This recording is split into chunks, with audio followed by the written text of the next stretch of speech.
ভালোবাসবেন। যদি কোরআন হাদিস না মানি জীবনে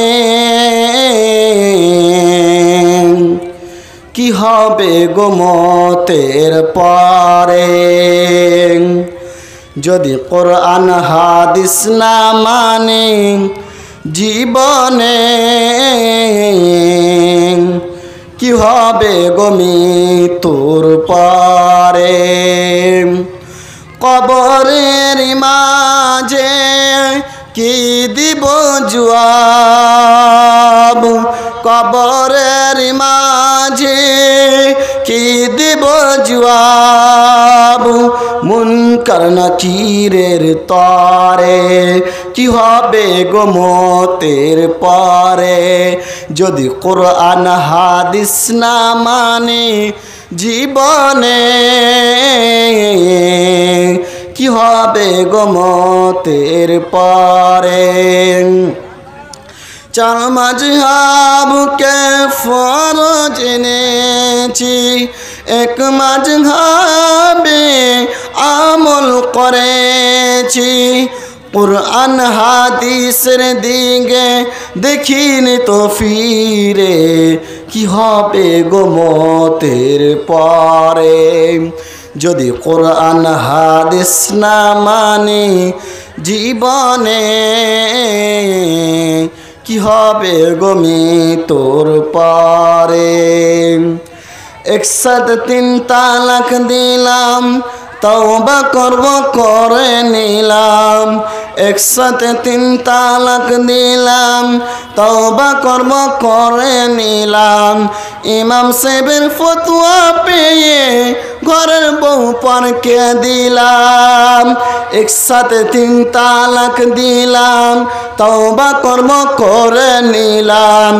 ইমাম সাহেবের ফতোয়া পেয়ে ঘরের বউ পরকে দিলাম। এমন বিধান কবু ইসলামে কি হতে পারে। কি হবে গো মতের পরে।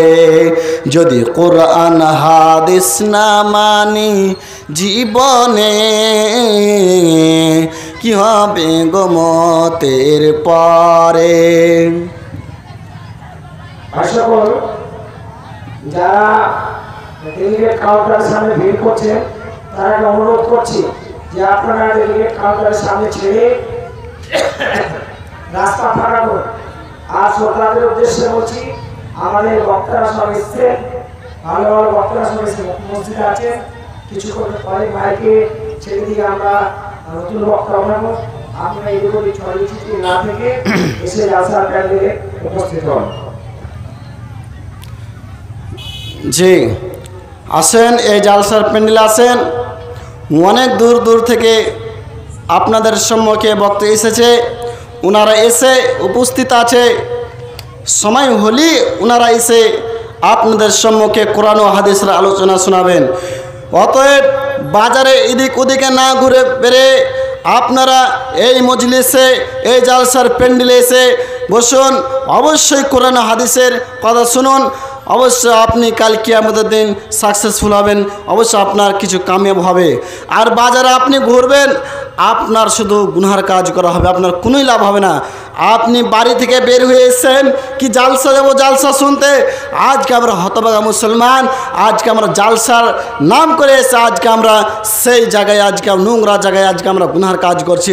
আজকে বলতে লজ্জা লাগা, আজকে আমরা হতভাগা মুসলমান।